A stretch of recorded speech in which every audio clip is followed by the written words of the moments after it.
Okay, so with us now, a player who, as I'm sure you all know, enjoyed huge success at Leinster, debut back in 2011, signed off lifting Heineken Champions Cup in Bilbao in 2018.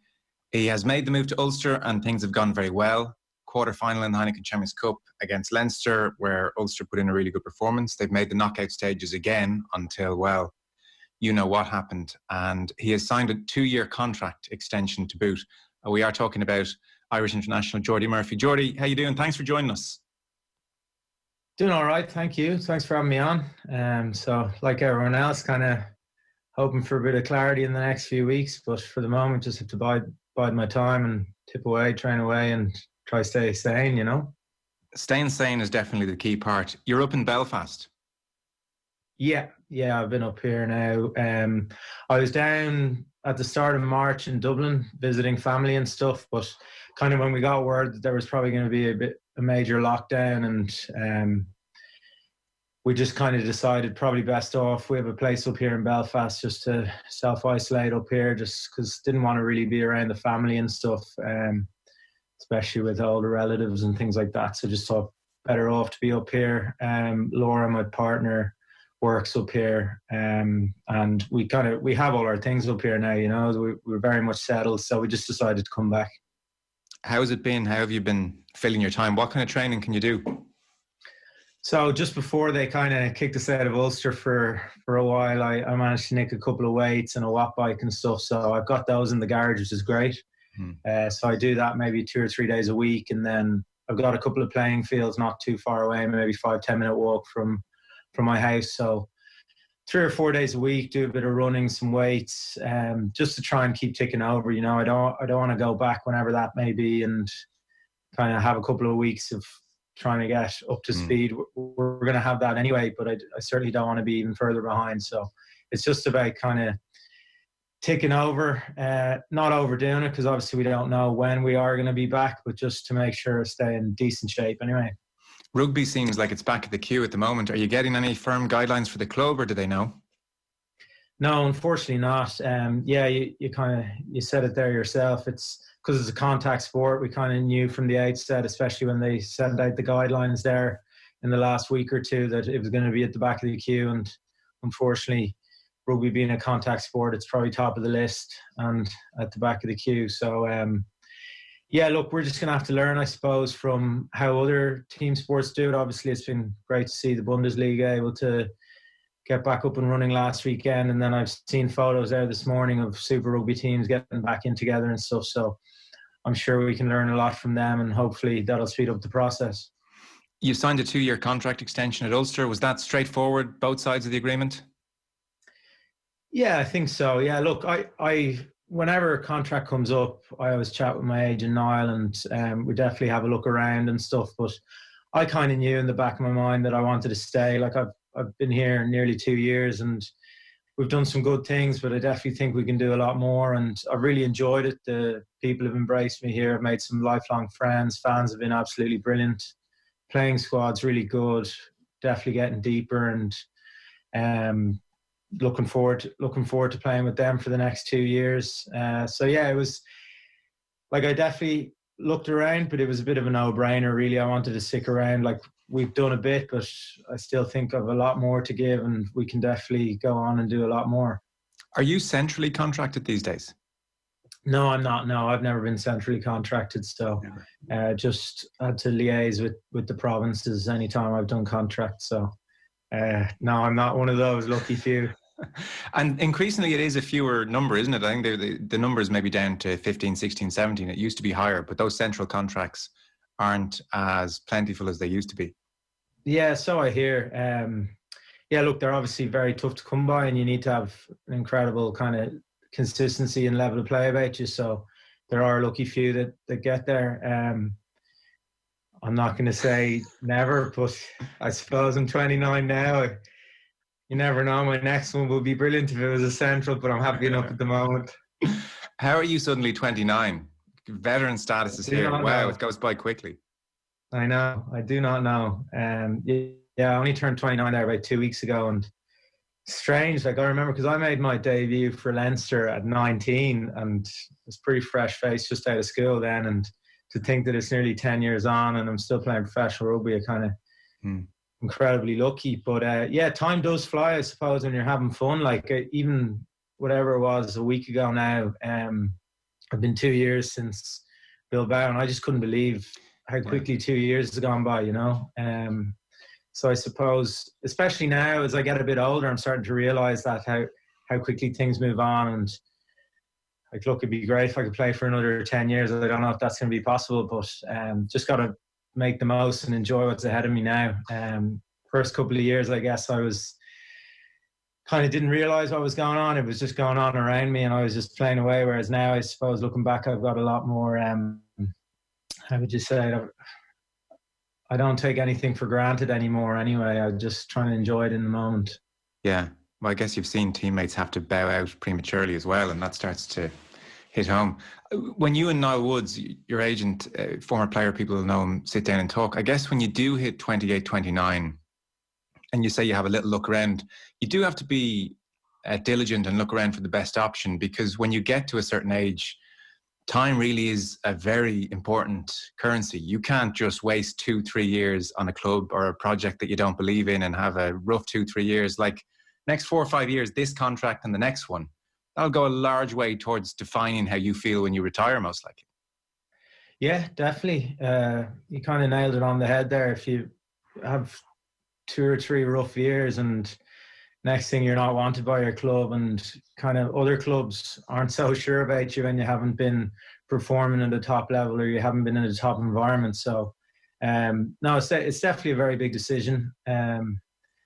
Again, I suppose I keep saying I'm 29, but I still feel like I've got a bit in me anyway. So, and I certainly feel the environment I'm in at the moment, the coaching ticket, the players, not just that we've signed, but the lads coming through the academy. Like, I really think that Ulster now in the next couple of years are going to be a really deep squad, a lot of competition for places, and that's exactly where I want to be. I want to be in Ireland as well, obviously, because if you're not on the island of Ireland, you're not going to play for Ireland, and that's definitely still a big ambition for me. I hope not to lose that, because if I have ambitions to play for Ireland and I manage to do them, that means I'm doing a good job for my club. So I suppose it's kind of everyone's a winner in that occasion. So yeah, I'm excited for the next 2 years. I won't look any further than that really at the moment, but no, definitely excited for what lies ahead. Have the demands on a back row changed much across your career? If we take it as about a decade, the game changes a lot all the time, different innovations, different body shapes. Are you doing things differently massively to how you were 6, 7, 8, 9 years ago, or has it been pretty similar? I definitely, like, people talk about it, it's definitely gotten more physical. Like, maybe my body's aging a little bit, but at the start, when I first went in, I didn't really know what was going on. I got my opportunity around 2011, just after a World Cup year. There's a couple of banged up bodies, and I just got an opportunity and got a couple of games. And probably looking back, I was a bit in over my head, but just got thrown in the deep end and just kind of did what I could do and managed to impress a couple of people, especially Joe Schmidt, who was obviously Leinster coach at the time, and he kept giving me opportunities. Yeah, I suppose in the last couple of years, just trying to manage the body a bit better than I would have. Back then, I would have just kind of turned up to training, wouldn't have worried about much what I was eating, and just kind of did what I was told, never went out of my way to do the extra bit, which I probably have done in the last kind of 4 or 5 years, just because the game's even just developed that bit more in the last few years. Like, you don't get away with just doing, I wouldn't even say I did the bare minimum, but I didn't realize what I had to put in to get performances week in, week out. So yeah, it's definitely gotten a lot physical, the game, and I guess everyone's just so professional now. Like, it's just there's such tight turnarounds in games. It's so physical. You're so sore for most of the week. Most of the week's made up of trying to get yourself better for the following week. So I definitely think that's how the game's changed in the last few years. I don't envy your position a lot, not least if you're over the ball in a jackal position and it's a free hit for 1, 2, sometimes 3 fellas coming in before a referee might blow his whistle. Yeah, it's a pretty attritional position now, I have to say. Like, even, God, I could name plenty of the boys, sure everyone knows. Like, for example, like Dan Levy and Josh have both had bad knees. Jamie had to retire from a back injury. Sean O'Brien had plenty of injuries. Marcel Coetzee had a double ACL. Like, you just look around Ireland, like Jack O'Donoghue had a really bad knee injury as well. Owen Masterson at Connacht and stuff. So Tommy O'Donnell, like, basically everyone you could mention.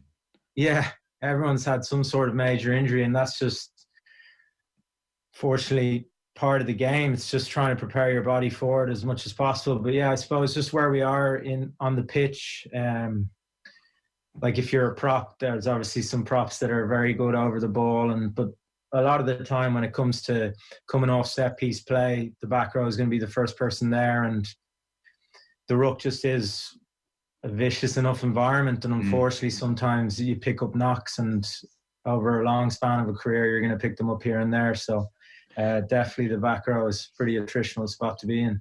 Are there any obvious or easier ways to clean up the ruck? I mean, it is the lifeblood of the game. You're a Joe Schmidt disciple. I'm sure he talks about the ruck as being everything really and so important. You want to keep it because it's so integral to what the game is, and yet you would like to make it some way safer for back rows and others getting their heads stuck in a lot. Yeah, I think it's a tough one. Like, sure, you've got experts trying to do it and they still can't do it. So it's more, the only thing would be just they just have to sometimes be a bit better about clearing in off the side. Like, they talk about it every year. They're like, oh, we're going to penalise people coming in the side. And in fairness, they do a lot of the time, but some of the times you're just there thinking, like, how is that not called? I just think that has to be top of the list going forward and forever, really, because if you're going, like, head on, like, if you're doing it with right technique, you should be fine. But it's just people coming in from the side. That's where I picked up injuries before. So I think Dan Levy as well was in from the side, wasn't it? Yeah, exactly. What about your game? What are you, in your own mind, not to blow your own trumpet, what are you naturally good at? What are your strengths? And then what are the things that you have to work really hard at, or coaches might tell you need to improve on? I think my reading of the game would be quite good. So just kind of even seeing things just before they're about to play out and just trying to be in the right place at the right time. I suppose it's a pretty general thing to say, but no, that's interesting because it's actually a hard thing to measure statistically, and to watch a game and know who's seeing things and who's not. Yeah. So, like, I've always considered myself to be quite fit, so just to have that kind of level of, how would you say it, even just to have that engine for 80 minutes, kind of not give up sort of thing. But then there's plenty that I can certainly work on, and I've been told plenty of times, and try to work on it with like. So when I first came onto the scene, my carrying would have probably been one of my main strengths, and in the last couple of years probably come away from that a bit, just trying to worry about certain things like getting there to the breakdown first, making sure we get clear and secure ball. It's making the right decisions at the right time, making sure that I can get involved in all aspects of the game, not just certain parts. So sometimes I would have found myself just kind of going through games and having plenty of involvements, but not real impactful involvements. So, and one of the main things for that would be obviously anytime you do carry the ball, to come onto it at pace and kind of good leg drive and things like that. So that's certainly something that I've chatted to plenty of coaches about in the last kind of year or two, and something that I'm trying to work on all the time. So people like Dwayne Peel and coaches like that, Dan Soper at Ulster, have been trying to help me in the last year or two to improve on that. And I've seen glimpses of it, definitely, but it's something that I definitely need to work on. So it's one of the things I would have spoken to, say, Andy Farrell about when he rang me around Christmas when I wasn't picked in the squad. He said, like, I can't fault your effort. I can't fault the effort you're putting in games, and kind of you're keeping going and stuff. But it's not just trying to stay on, say, a level path for the whole way. It's kind of spiking at certain points, whether that be on both sides of the ball, attacking or defending. Just being more impactful in the game. I was just going through it. So. So instead of a perfect 7 out of 10 for the whole 80 minutes, maybe a 6 out of 10 for part of it, and then hit a 9 out of 10 here and there. Yeah, exactly. Just realizing that, say, for example, we're talking about clean ruck ball and speed of ball and things like that. Like, I don't have to take that on myself to do it for the whole entire team, get to every single ruck, and maybe not be as impactful. Like, so securing ruck ball and things like that, but then in other facets of my game kind of dwindling away. It's kind of being able to contribute in all areas of the game, not just one. It's interesting what you said about the carrying there. Certainly for a large part of your career, you would have heard Joe Schmidt talking about being the 60% man when it came to, you know, if you're carrying into contact, you've got to, it's really important you recycle the ball. Maybe you kind of forget in the midst of that, actually, maybe I should try and beat a man here or make more yards, and I'll worry about the breakdown and the ruck when I'm brought to ground a little bit more. I wonder, is that part of your thinking as well? Because the breakdown was such a part of those Irish teams. Yeah, definitely. I came into play for Joe in 2011, and then it got to about 2013 and Matt O'Connor came in, and I really flourished, I think, under Matt, because he wasn't about, like, look, there's a lot of positives and a lot of negatives with the way Matt played the game. Like, he wanted to attack the whole time, and there wasn't so much emphasis on like the 60% man sort of things. It was very much trying to beat people, footwork, things like that. And like, we trained that the whole time, and I thought, like, that definitely helped my game on that side of things. And then maybe when you go back to Joe's sort of coaching, it was a lot more structured. It was not so much about you. It was more about the group as the collective. And as you said, 60% man. And sometimes you don't have to go into contact to try and smash through someone or try and beat them. It's more about, if you can give us clean ruck ball now with your actions on the ground,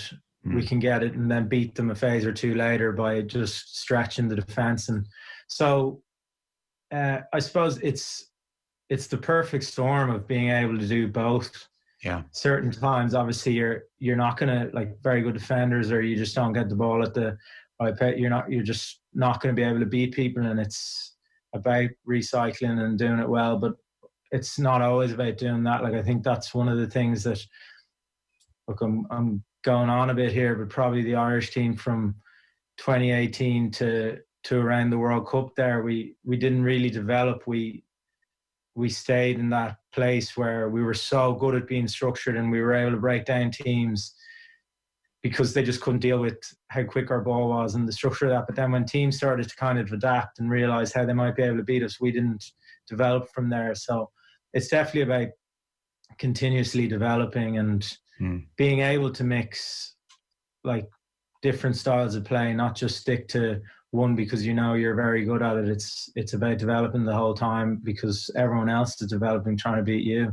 Yeah. 2019 was maybe a perfect storm in a bad way in that respect, in that the Irish team had become so good at what they were doing. And, you know, it's not like when the calendar year went from 2018 into 19, anybody, media included, were saying, well, we really need to change what we're doing here and start playing a different way. You know, it was working so well. And what often happens in a World Cup year is other teams really sit down and look at other teams. And with Ireland number one in the world, that was going to happen in a big way. And I have some sympathy because I suspect come summertime, when it was really apparent post Six Nations that, you know, a bit of a change up might have been good. Geez, you're on a tight turnaround there. Like, you're not going to perfect a new style of play too easily in that time frame. Yeah, I think you're pretty much spot on there. It's hard to come away from something when you've been so good at it and it's been working so well. And like you said, number one in the world, beat the All Blacks, Grand Slam. And then you come back and you think, right, well, we just need to do that better. But then people try and develop ways to beat you, and they were doing that. And then, yeah, it did come to the summer, and it was very much, God, I don't know if 2 or 3 months is going to be able to change this. And then so much faith in someone like Joe, because, to be honest, he's been the greatest Irish coach of all time. Like, we've had unprecedented success under him, and you just think, right, well, we'll just stick to what the main man's saying. And unfortunately, it just didn't work because other teams just really raised their game, and like you said, we had a bit of a bullseye on our back because we were number one in the world, and people want to knock us off our perch, and unfortunately they did, but that's just the way it went. He always liked you. It felt, at Leinster, he gave you your chances. 2015 World Cup, you went to that. You were on the pitch. You started the Chicago game against the All Blacks. There was a real sense he trusted you to carry out the job, the detailed job he would lay before the team. 2019, when he gives you that quick phone call to say, look, I'm sorry, you're not in. Was that a big surprise to you, or did you feel you were touch and go to be in anyway? Well, if I'm being honest, I looked at the kind of, there must have been 6 or 7 of us, and you knew Pete was going, CJ was going, Josh was going, and then Jack Conan, you probably thought was going, just because he'd been playing so well the previous season. So thought it was kind of between myself, Reece, and Tommy O'Donnell. So I always knew that the phone call was possible to come, but and it did, unfortunately. He rang me on my Irish number, which I nearly did. So I've had a UK phone the last kind of year and a half, 2 years, and that's the one I use 99% of the time. But on that day, I was kind of like, I better just turn on my Irish number just in case. And unfortunately, he ended up ringing that phone. So, but yeah, look, it was tough. Like, I don't know, it's probably the worst feeling I've ever had. Like, I've been dropped plenty of times before, but I suppose it was a mix of a lot of things. Like, when I decided to leave Leinster, it was around the November series of 2017. Yeah. So he'd rang me and just said, look, you're not playing enough. Need you to play more Champions Cup and things like that. And I kind of knew, right, well, if I want to play for Ireland, I could see the World Cup on the horizon. I was like, I need to make a move. So that was playing in my mind. That was one of the main reasons why I knew I had to leave. And then you kind of spend 18 months and felt like I was playing some pretty decent rugby. And then you go through the whole summer camp for the World Cup and feeling in good shape. And you're kind of there thinking you're like literally one step away. And unfortunately, you just fall at the final hurdle. And yeah, it was tough to take because I'd been to a World Cup. I know how special that is to go. Been a goal of mine. Well, it's always been a goal of mine to go to World Cups. And even after the last one, I was like, I'd love to go to another one. But really set in stone in my mind for the kind of 18 months, 2 years before. And then to be told that you haven't quite made it, that's pretty rough. So, yeah, it was a rough kind of week or two. Rough for my poor fiancée, Laura, as well. I'm sure it's horrific. I presume when you see your Irish phone ringing and his name comes up, you think to yourself, well, you're not ringing me to tell me I'm in. No, I think that's only happened once in the history of phone calls, and that was to Tommy Bowe before the 2015 World Cup. Someone was telling me, so no, I had a feeling. I just answered the phone. I was barely said hello, and he was like, yeah, this isn't a phone call I want to make. And I just didn't say anything. I just let him talk for 2 or 3 minutes, and there wasn't much to be said. I wasn't going to be kind of having an art kind of. Yeah, you're not going to change his mind. Yeah, exactly. Yeah. You obviously went out, and then I think you hurt your rib as well. And the Russia game, was it? You had very little time, and you went out, and so was the experience. I don't know what adjective to use. Was the experience good in any way?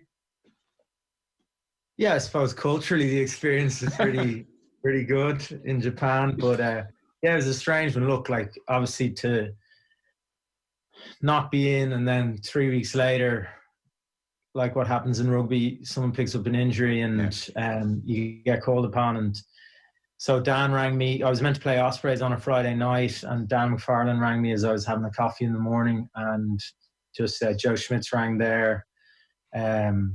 Jack Conan's picked up a knock, and so he's going to fly someone out tomorrow after the Japan game or whatever. So he didn't say it was 100% going to be me, but he just said that there's a good chance I can't play you tonight and you just got to wait. So that was a pretty nerve-wracking kind of 24 hours. waiting for that phone call. But yeah, look, flew out, was obviously very excited to be there. As I was on the phone to Joe on the Saturday, I think it was, that Japan game was, and he just said, look, be out here by, I don't know when I got there, maybe it was Monday, and he said I was going to be playing on the Thursday, so I knew there wasn't much time to kind of get my head around things. Which is probably a good thing, because I knew I had to try and knock the jet lag as quickly as I could and just get back up and running with the plays and stuff. So some of the boys sent me across some stuff through WhatsApp and kind of tried to learn things on the flight over. Yeah, look, like adrenaline was getting me through that game. I was wrecked, but I was just excited to be there. Even on the walk out, and you hear the World Cup music, and you're like, this is incredible. Like 4 or 5 days ago, I was sitting at home watching one of these games and actually playing in it. But yeah, by 25 minutes in, whatever happened, I was stuck in a mall, and I just got hit in the side by one of the Russian fellas, and I just felt something go, and I knew straight away. And I was kind of like, I've popped ribs before, but this was pretty bad, and I was just thinking, right, let's try get to half time here.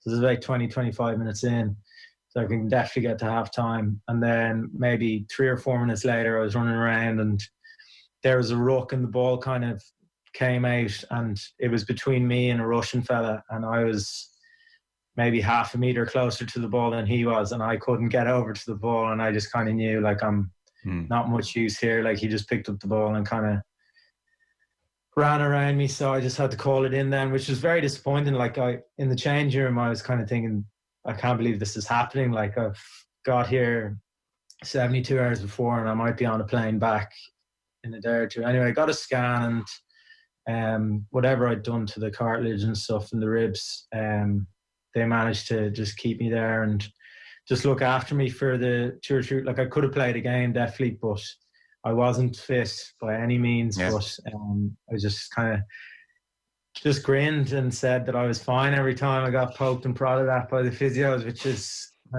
what you have to do if you want to stay there. So anyway, look, it was an experience. It was just a strange one. Obviously, it wasn't the fairy tale ending we would have all liked, but I still got there, so I suppose I can take some comfort in that. Schmidt was such a big part of your career. Do you send him a message of any kind? Do you say anything to him? Or is professional rugby one of these strange environments where it's like we're all passing ships in the night in a way and don't say too much to each other? Well, I haven't spoken to him now since we got back from the World Cup, but straight after that New Zealand game, I just went over to him and just said, like, thanks a million, like, it's been great. And he straight away said, no, thank you for 10 years. So it's a long time. Yeah, and when he said that, that really kind of hit home. I was kind of like, wow, yeah, like I can't believe he's, I suppose, been a big part of my life for the 10 previous years. Like, he gave me my first Leinster cap, as you say, gave me my first Irish cap. Like, I've coached me for near on 10 years. So yeah, it was a strange one. I haven't spoken to him since now, but I'm sure next time we meet, we'll only have pleasant words to say to each other. Like, look, he was incredibly good coach, incredibly demanding coach, but I suppose to be that good, you've got to have incredibly high standards. So, yeah. I had a quick glance at your Twitter before we finish up, and the two cultural giants of the COVID time have been Last Dance and Normal People. And you, Jordi Murphy, have not been immune to either. So I just, have you finished Last Dance? I just finished it last night. Yeah, I did. I watched it yesterday as well. So you were all in on this. Michael Jordan as a teammate, would you absolutely fine with that? You'd have liked that? You'd have welcomed that, or unnecessary?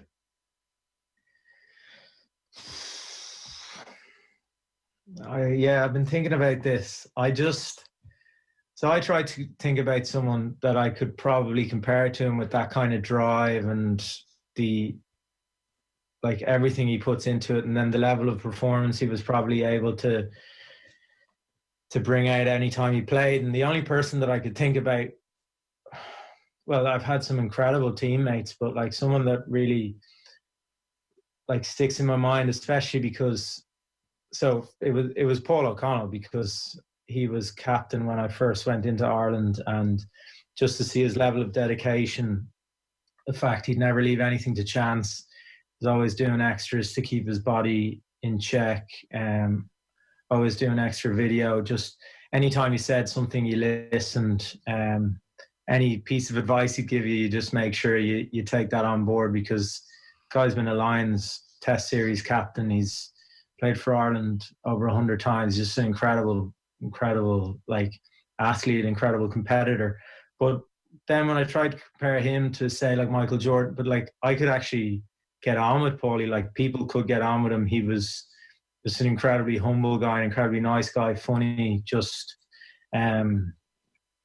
and then I couldn't really compare it, because you saw someone like Michael Jordan that could, he'd take people to new heights, but he'd also he did belittle a lot of people around him.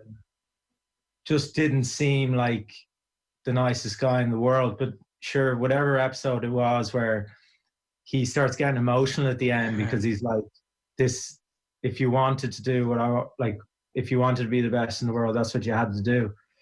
I couldn't work out if his tears at that were that he still thinks, you do have to be an asshole, and I'm sad that's the way it is, or if maybe there was some part of him maybe thinking, well, maybe I didn't have to quite belittle people the way I did, and there was a tinge of regret. I suspect he feels he did need to be more the asshole side, but the tears were interesting. Yeah, I think they were maybe tears because he still feels maybe a little bit misunderstood. Yeah. From where he was coming, but I don't know. Look, pretty incredible documentary though, to be able to have an insight like that. Like when I first heard about it and I was told it's documenting his last season playing for the Bulls, I thought, that would be great. But the fact that they were able to flash back to the previous kind of playoff years and other times in his life, it was just incredible. Yeah. Steve Kerr is the hero for me. Yeah, he comes up trumps there in the last two episodes. And just like the perfect type of teammate that every team needs, and you need a lot of them. Yeah. Well, he said it himself, didn't he? He was a role player and he knew that, and he just kind of mastered it. I knew a lot about Steve Kerr because I love basketball, and I've been watching, obviously, maybe the last 7 or 8 years, really got into it. And obviously I knew about his coaching side of things with the Golden State Warriors, but to see what he managed to achieve as a player as well, just shows you as well, because I didn't really know that before. I knew he'd won a bit, but his accolades are pretty incredible, and to be able to transfer that over to a coaching side of things is a pretty impressive guy. And even when you look at his humble beginnings and his family and all that trauma that he had growing up, it's a pretty incredible story as well. Yeah. Normal People. Had you read the book? Nope. I didn't even know there was a book until I started watching it. Okay. I was going to ask you what you preferred. It's amazing the impact it's had. It is. I know. An insane effect on people. I don't know if it's because we're all in lockdown and feeling more emotional and vulnerable and thinking about things, or if it would have happened anyway, but it's just amazing. Yeah. No, I thought it was brilliant. I didn't know what to make of it before watching it. I'd kind of seen one or two of the ads and I was thinking, I don't know if I'd be into that. And then all that kind of nudity and stuff. Were you ringing Liveline? No, well, that wasn't quite me. I can't put on that good old lady voice. But yeah, no, I started watching it with Laura, and straight away it was like, wow, this is pretty incredible. I suppose that the acting's incredible. They're so believable, the two of them, and you're kind of rooting for them the whole time, but they can't communicate between themselves really. They can communicate about so many things, and then when it actually comes to expressing their feelings and stuff, they just can't do it. And I suppose maybe it's a bit relatable to a lot of people. I at some stages during the show, I was like, Jesus, more nudity here. I'm glad I wasn't watching it with my parents anyway. But no, it was definitely, it was a great show. Really enjoyed it. Yeah, no, it was really good. I had seen Paul Mescal in the Gaiety a month before lockdown in the Lieutenant of Inishmore, and he was fantastic, and he plays a very loud character who has no trouble expressing himself. Now, he's a bit of a madman, but like real in-your-face character. It was brilliant. And I remember thinking, that guy's good. It's like the poor fella. You never see him on TV or anything. And now he's just exploded, but in a character that is so opposite to the one I'd seen him play, which is probably the real marker of serious talent. What a weird experience for him in lockdown to go from obscurity to the most Googled man in the world last week.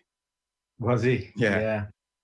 I tweeted when he, because I saw he was on the Late Late Show, and I tweeted something like, the queue outside his house must be huge now when they hear that he's self-isolating alone. But yeah, it must be an incredibly strange feeling, like you said, go from like people didn't really know who he was. No. I saw the other day he was kind of over 500,000 Instagram followers, and you just said it there that he's the most Googled man in the world last week. Must be pretty incredible, and to have to do it from the comfort of your apartment somewhere in London must be even stranger. Yeah, I can imagine. Well, listen, read the book actually over the next few weeks and see what you think. You get a lot out of it. It's kind of interesting to see the two side by side. So 2 more years at Ulster. I guess you hope things get back soon, and we wish you well. Stay safe. And Jordi Murphy, been a pleasure. Thanks so much. Thanks very much. Cheers.